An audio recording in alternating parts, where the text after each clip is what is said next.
बिस्मिल्लाहिर्रहमानिर्रहीम। अस्सलाम वालेकुम। न्यूज़ एंड हेल्थ टीवी के मुअज़्ज़ज़ नाज़रीन को खुश आमदीद।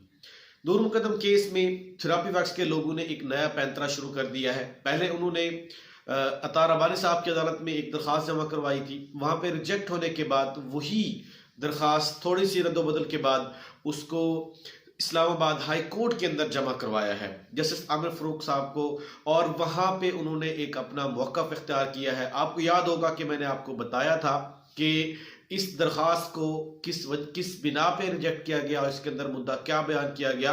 मज़ीद इसकी तफसील आगे चल के मैं आपको बताता हूँ।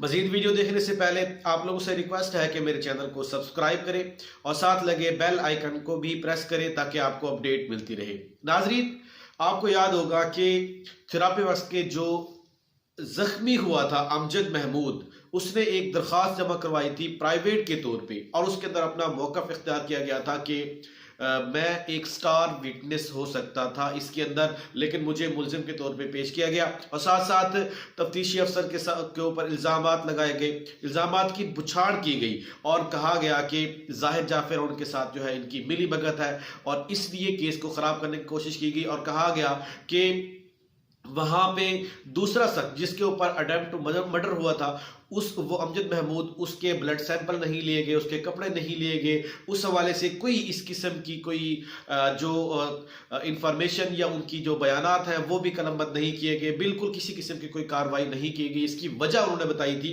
कि तफ्तीशी अफसर जो है जाहिद जाफर के साथ, उनके वालिदैन के साथ मिला हुआ है। ये उन्होंने एक पैंतरा यहाँ पे डाला था, लेकिन आज थोड़ा सा उसके हटके है। ये दरख्वास्त जमा करवाई गई है। साथ ये भी बताया गया कि जो अमजद महमूद है वो स्टार विटनेस हो सकता है क्योंकि जाए वक़ुआ के ऊपर वहाँ पे जो कुछ वाक़ हुआ वो वहाँ पे पहला वो शख्स है वहाँ पे मौजूद था।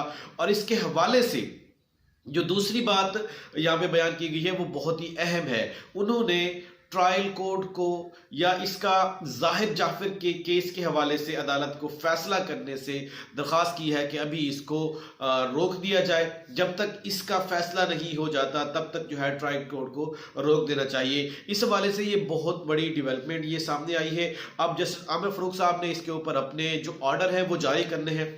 अब ऑर्डर के अंदर वो क्या चीज़ें सामने आती हैं वो आने वाले दिनों में आपको बताऊंगा कि इसके ऊपर क्या डेवलपमेंट सामने आई है। लेकिन इस वक्त जो मुल्ज़िमान है और जो मेन अक्यूज है और को अक्यूज है वो बिल्कुल पूरी तरह जो है पहले की तरह अभी भी उनका हौसला थमा नहीं है। वो अपनी तमाम टैक्टिक्स जो है इसके अंदर इस्तेमाल करते हुए केस को डिले करने के लिए, केस के अंदर नई रुख उसके अंदर डालने के लिए या नया कोई ऐसा चीज़ उसके अंदर शामिल करने के लिए कि केस की जो डायरेक्शन है वो चेंज हो जाए, वो करने के लिए अपनी तमाम टैक्टिक्स इस्तेमाल कर रहे हैं। एक अगर नाकाम होती है तो वे दूसरी ले आते हैं, दूसरी नाकाम होती है तो वो तीसरी ले आते हैं। तो ये इसी तरह जब से ये दूर मुकद्दम केस का सिलसिला चला है, ट्रायल शुरू हुआ है, ट्रायल से पहले इनकी तमाम आए दिन नई टैक्टिक्स इस्तेमाल होती हैं। दरख्वास्त पर दरख्वास्त, फिर दूसरे मामला, फिर वहां पे अदालत के अंदर गालियां देना, फिर पागलपन का ये मुजाहरा, ये सारी चीज़ें जो है इनकी टैक्टिक्स हैं। इनकी शुरू से लेकर अब तक जो कोशिश है केस को डिले करने की कोशिश की जा रही है और इसके अंदर इंसाफ को रोकना है इनका काम। नाज़रीन, आने वाले दिनों में जस्टिस आमिर फ़ारूक साहब इस्लामाबाद हाई कोर्ट के जो जज हैं वो क्या फैसला सुनाते हैं वो आपको बताएंगे। हो सकता है कि इसकी डेवलपमेंट जो है वो आज सामने आ जाए या जब भी आती है डेवलपमेंट इंशाल्लाह आपसे शेयर करेंगे। इससे पहले मेरा तकरीबन एक हफ्ते का जो है वो गैप था इसके अंदर, क्योंकि मेरी तबीयत ठीक नहीं थी, जिसकी वजह से मैं आपके सामने अपनी जो इसके ऊपर जो डेवलपमेंट थी दूर मुकद्दम केस के ऊपर वो सामने नहीं ला सका।